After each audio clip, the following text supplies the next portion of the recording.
Hi friends, இன்றைக்கி என்ன பண்ண போகிறோன்னா எலுமிச்சம்பழம் சாதம் பண்ண போகிறோம். எப்படி பண்ணுறதுன்னு வாங்க பார்க்கலாம்.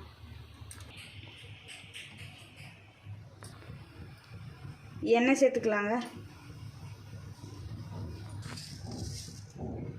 கடுகு சேர்த்துக்கலாங்க, உளுந்தம்பருப்பு சேர்த்துக்கலாங்க,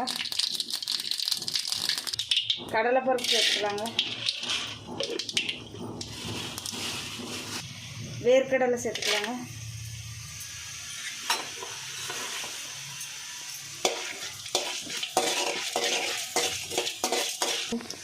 முந்திரி சேர்த்துக்கலாங்க,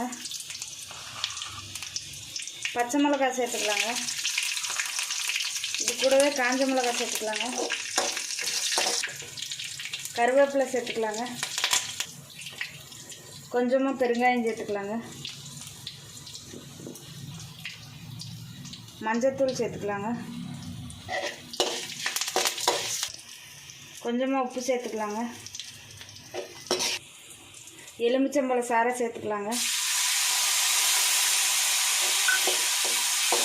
அடுப்பை ஆஃப் பண்ணிடலாங்க. வடித்து வச்ச சாதத்தை சேர்த்துக்கலாங்க.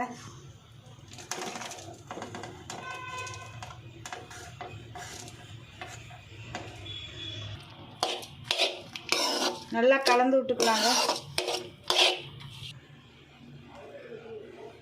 எலுமிச்சம்பழம் சாதம் ரெடி ஆயிடுச்சுங்க. இந்த வீடியோ பிடிச்சிருந்தா லைக் பண்ணுங்கள், ஷேர் பண்ணுங்கள், கமெண்ட் பண்ணுங்கள். மறந்துடாமல் சப்ஸ்கிரைப் பண்ணுங்கள். பக்கத்தில் உள்ள பெல் பட்டனை கிளிக் பண்ணிடுங்க.